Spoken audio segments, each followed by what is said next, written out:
When you say hard drugs, what are we talking about? We are talking about cocaine and cat.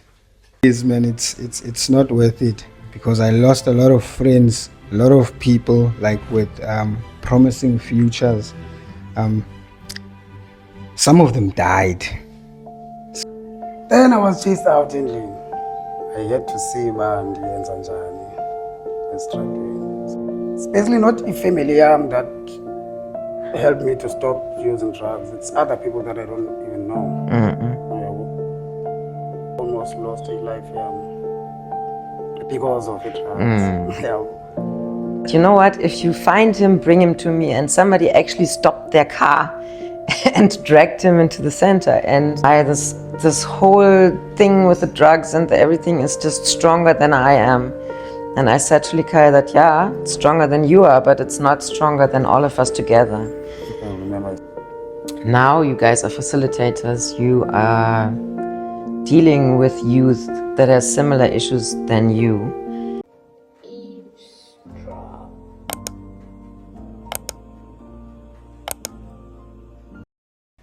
Hi guys, welcome to another episode of Eavesdrop, the Mission Care Center's podcast. Today I am with Likaya and Sia. Hi guys. Hi. Guys, before we talk, tell me a little bit about yourselves. You want to go first, Likaya? Yes. Oh no. Sia, you go first, no problem. Okay, guys. So my name is Sia Ndambofu. I grew up in Timothy Valley, formerly known as Kwanokolo, Bloemendal in the northern areas, Block 23 South. I am currently a facilitator for Admission to a Care Center, by the way, for financial lit. I'm a creative. I'm a recording and performing artist. Yeah. And you? Okay. My name is Likaya. Boy. I was born in Motherwell. I grew up in Zwede. I'm a facilitator here at Mission Care Center. Yeah. Yeah. Okay. So let's talk about. Let me put it this way. We invited these guys to today's episode because you are success stories. In case you didn't know, you are success stories. So let's try to figure out why you're success stories, guys. And I think we can talk about. Gosh, I'm talking a lot of rambling, but where I want to get to is that I meet a lot of parents that will tell me that their children are problematic. And the parents believe that because the children are partying too hard, taking drugs, going out, not listening to their parents, nothing good will ever become of them. And I used to tell parents that, look at me, ne? I am the center manager. And I would say that I'm quite successful in what I do. And when I was a teenager, I was wild. I was drinking a lot. I was partying a lot. I definitely tried my fair share of drugs. And still here I am today. So, yeah, I think we can share a little bit about that because I think our journeys may be different, but they do have that in common, right? That something has become out of somebody where people may have not thought so, right? So who's going to talk first? Go for it. Yeah. Okay. Let's hear from you. Let me break the ice. So, yeah, I've survived drugs. Hard drugs, that is. When you say hard drugs, what are we talking about? We are talking about cocaine and cat. Intash, as they would call it, ekasi. So yeah, but it all started small and fun with peer pressure. Sorry.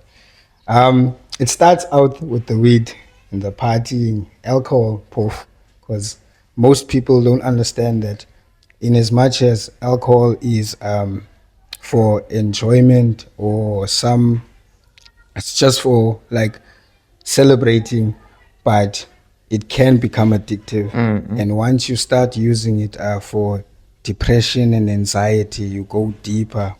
So yeah, let's start in high school. So I started smoking weed in high school with a lot of friends. Basically, I started selling weed also At school? in school. Yeah, grade 12. Hey, and then 20, 2017, I started using cocaine. I was introduced to indashi because it was easy accessible. Ekasi, like we grew up in an environment where drugs are easy accessible. People are selling instead of working because of the circumstances and all that, and poverty. So yeah, I was, I grew up, I wouldn't say I grew up privileged, you know. I grew up well off, not rich, but it's because of influence and trying to fit in. And I understand most kids that are growing up today, they want to fit in. They want a sense of, Belonging. belonging. Yeah. So I started out with the drugs. Yo, started out as fun in jail. I was like, hey, man, way, man. Yeah. It's nice because that's why we keep going back. It's for the high. Then it became serious. Like I saw people losing their minds around me. Like, hey, lo mntu andimqhelanga lolu hlobo. Like, he should have won iman dini. But umbone ba he's losing his mind. And all I can say is, man, it's not worth it because I lost a lot of friends, a lot of people like with promising futures. Some of them died. So yeah, what was my motivation? It was people nagging me, people around me caring for me. I can't say I didn't have the support structure. Like it was me. Like the first thing you do when you become addicted, you become in denial. No, man, I'm not addicted. But actually, the people outside, they can see by, hey, he's losing it. So you become in denial. You think, you feel, because you're in the float of things, you feel, no, man, I'm not like the other guys. I don't do the Ipilis, your Mentrax, or your tick, but it's just as dangerous. And even when you see people really getting crazy or dying, you're like, yeah, but not me. Not I'm me, fine. not me. That's why it becomes a Yeah, problem. dangerous. Shots, what about you? Hey, motherhood. The year 2011, that's the year I was introduced into drugs. Introduced by? I would say peer pressure with Bonnie Chomi, the child. So I started nam the child nazo. So I grew up with kind right. Kakhulu. So ekhaya they would do anything for me. But because of peer pressure and wanting to belong to Machida, I started using drugs. So I was smoking a tick, a Mendrax, and Nsango, which is a Taha. Yeah. Then I upgraded the chai cocaine. Chai cocaine, and there was a pink pill. Okay, I don't know that pimple. So started Good for me. Started using umgwinyo. Now they notice, but hey, iyakhulunywa le. So endlini I would steal things. I would take out. Ekhaya. Yeah, imali endlini, and I would take things and sell it. So then I was chased out endlini. I had to see uba ndiyenza njani esitratweni. So I went out, ndohlala with the friends zam. Azikho right drugs. Serious. But zimandi. When you're I smoking think them, that's the zimandi. problem, right? In the Yeah. moment, it feels so good that you forget the struggle when that comes when you're sober. Yeah. And so when you're sober and not feeling good, you think, okay, no, but I know how to solve this. I'll smoke and feel good again, right? Yeah. It goes like Okay, but now you're basically out in the street.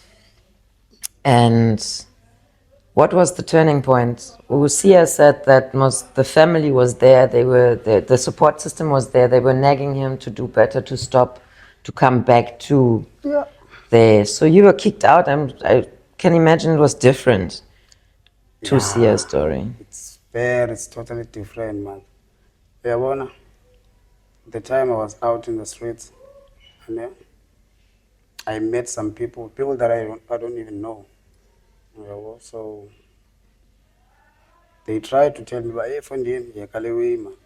They showed me into zokwenza, uyabo. So it's basically not a family that helped me to stop using drugs. It's other people that I don't even know. Uyabo. So I kept on smoking. I didn't even listen to anyone.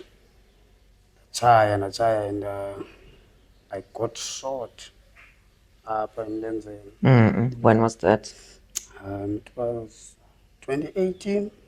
Okay. Yeah. So I got shot almost. I almost lost a life because of it. Yeah. Then I thought, man, you get drugs. So it woke you up. Yeah. That shooting was actually. Yeah. But then the pain of it, we get drugs. Until ndabona uba now I'm losing everything ngoku. Yabo, I lost ifamily yam, I lost ikhaya lam.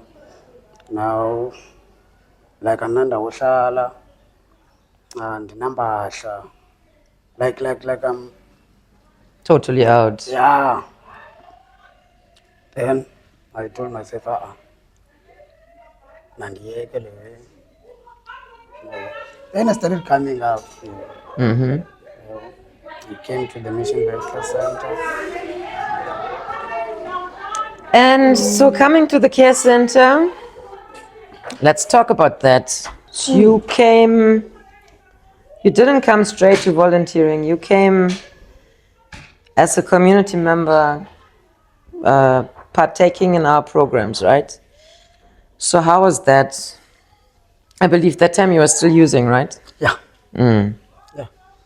So I came to the Mission Medical Center as a community member to come and collect bread, just like everyone else. Yeah. Now I heard about the classes.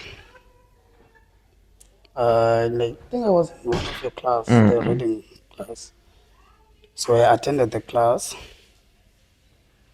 and there was a class called Msengeni. Yeah. Yeah. So I joined the class.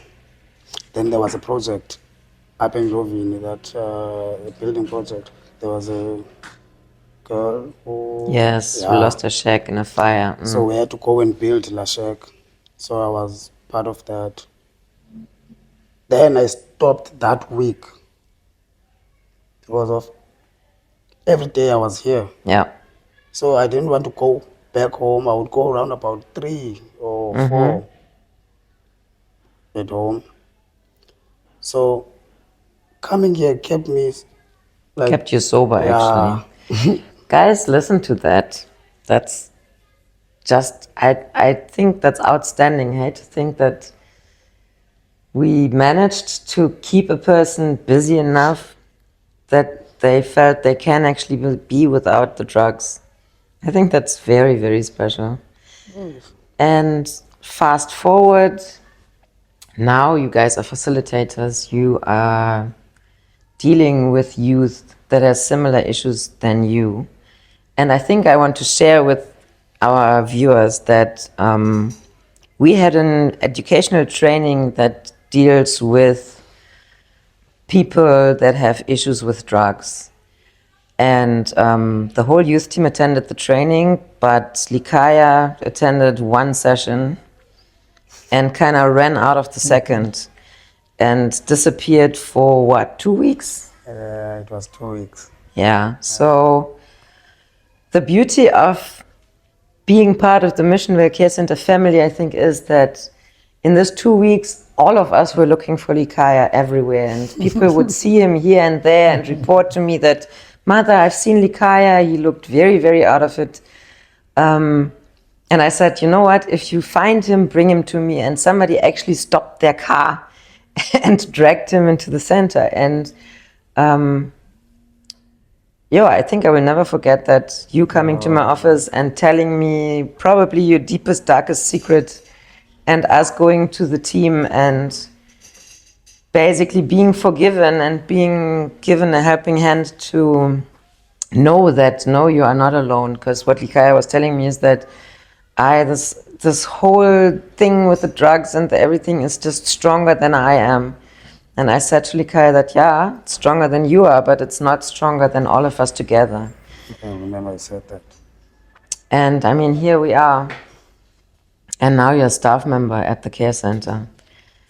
So I think it speaks to your strength, your resilience, but also the power of love, really. And we keep saying our slogan is love changes everything, but literally, if we look at your lives and where we are now and where you could be, I mean, let's face it, everybody here could be very dead right now.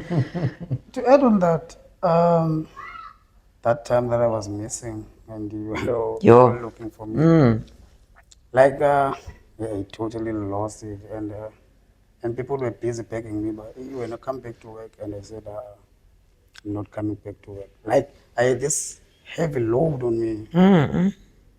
But then I came back. Yeah. And I mean, look, the load is not gone away, right? And I was drinking like nobody's business. I was sleeping with a bottle of brandy and like everything. But if you think about it, you had the heavy load, and the heavy load, like, it didn't poof into the nothingness. Problems are still problems, and reality is still reality. But what would you say if somebody asked you, how did you manage to overcome that?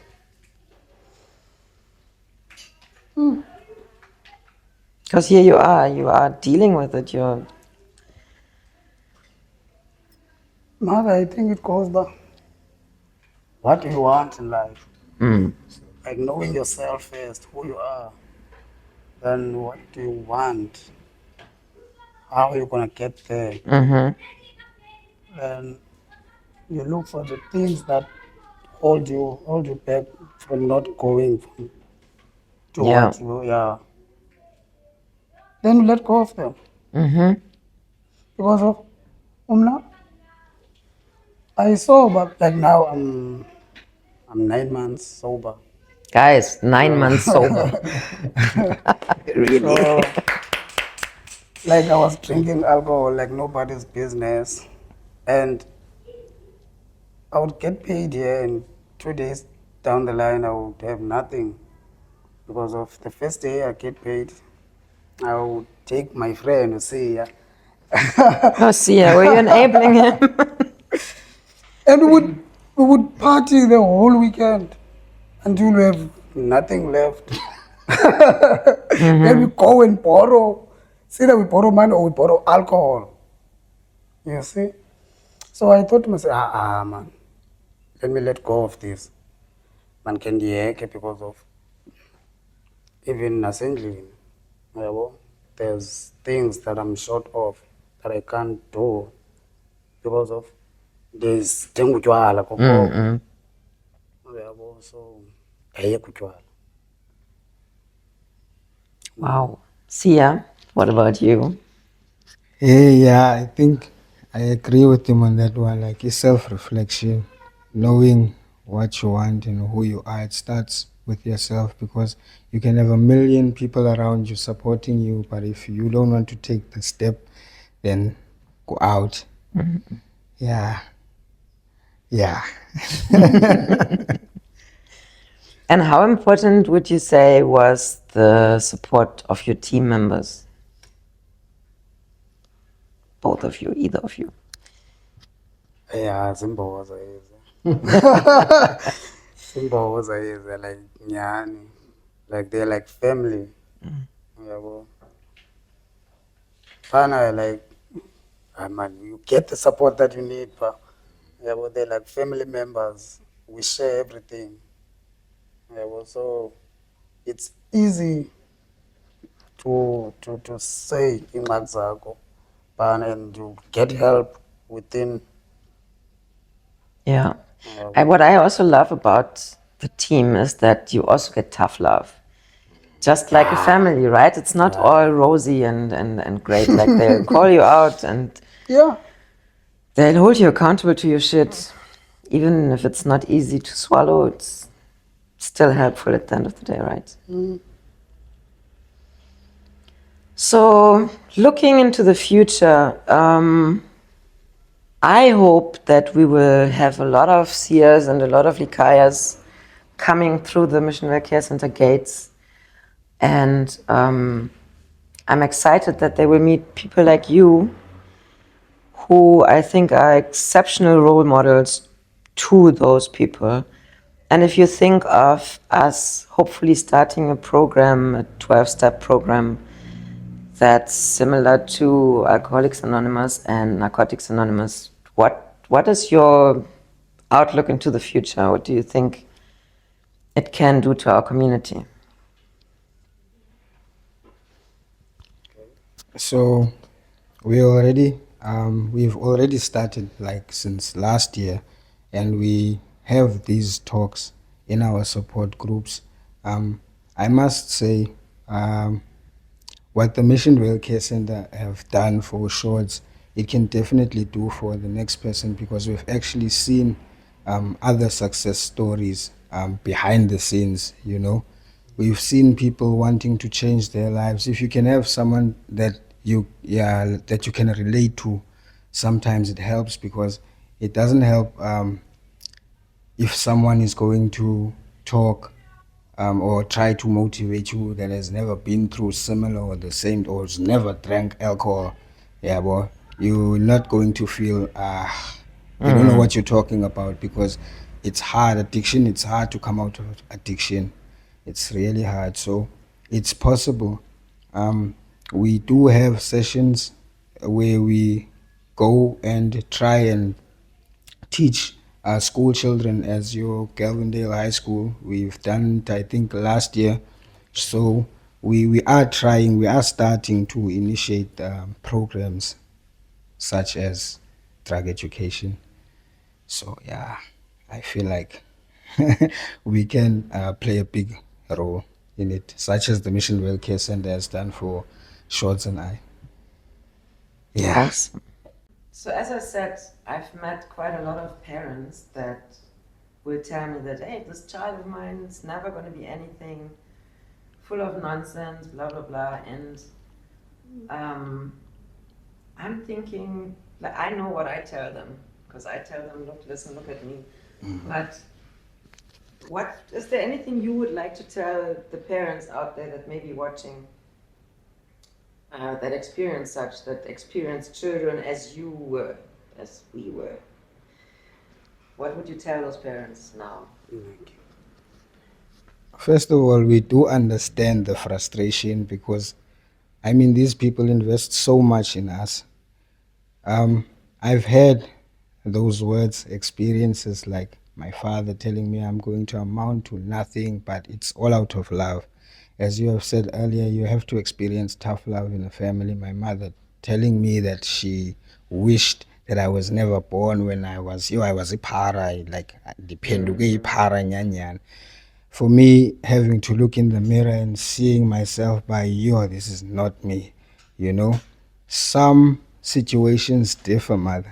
You know, some people grow up in different environments, so it's a pretty complex situation. But don't give up. Don't give up on your child, especially when they need you the most, because when you guys, we understand why they give us the cold shoulder, but not to a point where they lose themselves and then they feel like maybe Ushots where they kicked him out. I'm not sure how that felt, but Yeah, can't have been good, hey, Shots. yeah. You want to speak about that? Hey. Maybe my question to you should be, what would you have wished for them to do rather than kicking you out? A support, mother, I would say. A support, because they never showed me support. First time they saw me, but he's using drugs. They kept saying things, and Things like I would never even finish school. I would end up being in nothing, you see. And as I grew up, you see, when I do something and it doesn't happen, I panic so much. I panic so much because of I was told that, yeah, well, so it's stuck in your head, yeah. you'll never be anything. But now, um, hey, life is another thing. I wanna go. Um, the same person that told me that I would be nothing in life, I'm the one helping Yeah. the same person. You see? So sometimes I will just sit at home and cry. But life uveske wachinja in yabo. Thanks to the help of the support system that I have. But I think, look, what I think is quite important, and I wish to tell that every young person that has been told that, oh, look at you, you failed again. What else should we have expected? The complicated thing is that that's your parent telling you, I love you, I care about you, and I want you to do better. But I also understand that a child doesn't hear that. The child will hear the rejection and the cold shoulder. So that's why I feel that we need to communicate so much more with people about love languages. Because many people out here have not had a chance or the privilege to grow up with loving parents. And so for them to express their frustration, their fear for the child's life actually, by saying, Danam, I don't want you to go into the wrong way. That could actually even help, right? If a mother would be like, oh, my baby, please don't do this. We can do better. What must I do to help you? Instead of being so frustrated and so full of anger and telling us, you piece of shit, you're never going to be anything. Go and sleep by the dogs. But then we can't blame the mother that says those words, because she probably doesn't know how to do better, how to channel her feelings. So that's a big issue, I think, in the society of ours, in our communities. And I don't know, I wish I could talk to each and every parent every day to explain that to him. I know that when I speak about that, people are like, what is she saying? But think about it, it's true. It's a parent's worry, and you know your father. You know that sometimes your love is so big that you don't have the right words, right? And your frustration can be even bigger because you love that little child so, so much, right? Yeah. So I think it's a very important lesson to know how important it is to express love in a way that your child can understand you loud and clear. And on the other hand, Sia, as you said, like I grew up in a loving household. My parents provided us with everything that we needed. I'm also definitely not from a rich family, but I lacked nothing, you know. And when I say that, still, somehow, somewhere, I probably lacked something within myself, because I think me starting to smoke and then try this and try that and drinking until Like, you know, you have a blackout, didn't come from nothing. There was something behind there. And then I think I was super fortunate that my parents caught on to that very quickly and got me help. Like, I went to a psychologist when I was a teenager. And again, who here has the capacity as parent to actually even say that, oh, I think my child needs a psychologist? And now we're getting into the thing of the stigma, you know, because people that go to a psychologist in these communities, they men, right? What do you think can we do as the care center to break that cycle, to break the stigma, to get people to understand that there is help out there and we shouldn't be ashamed? Like, how can we help break the stigma, you think? Hey, mother, nothing that we aren't already doing right now or trying, because I think Mission Rail speaks love, care. Yeah, care and to nurture and like unity, man, and um, yeah, diversity, like understanding people, you know.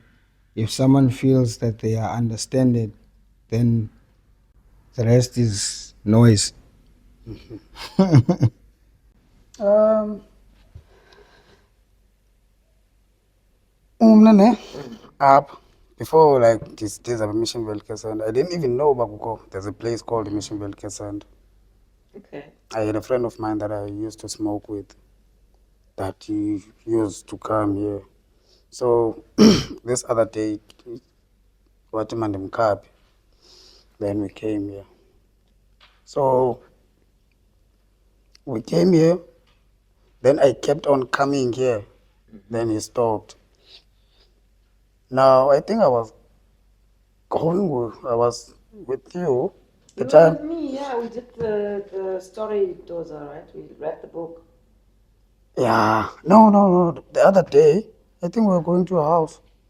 Um, we were in New Bride. There was that guy, we calling a truck. Now remember, he used to come here. Then I told you about the guy. That guy okay, is the guy who showed me the Mission Welcare Center. He's Yes. still smoking like Yes. nobody's business. Yes.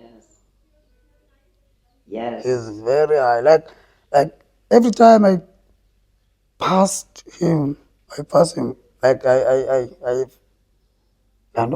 could just And take is him there a way along. you think to direct him to come back here? I've been trying. I've been trying. Look, I think one of the difficult things is that you can only help somebody help themselves when they are ready. So, you know, even when we picked you from the street after the 2 weeks, if you were not somehow ready within yourself, we wouldn't have been able to do everything that we did. You can only but offer, so that's a hard lesson. Sometimes you have to let go of the people, and sometimes people die after you let go of them, and then I think it's probably one of the most difficult lessons I had to learn, that I cannot blame myself for giving up on somebody that had given up on themselves. After I've tried, and I couldn't, and then they basically called for that, to be shot dead, to die, and it's not my fault. Hey, man.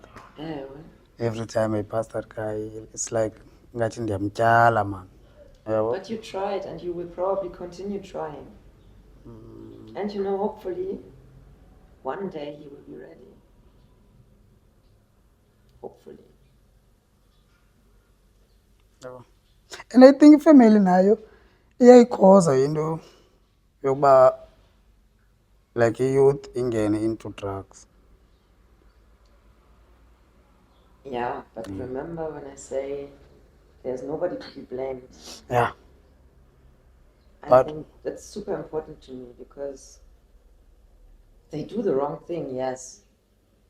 And they kind of pushing people hard sometimes. But I think if they knew better, they would do better.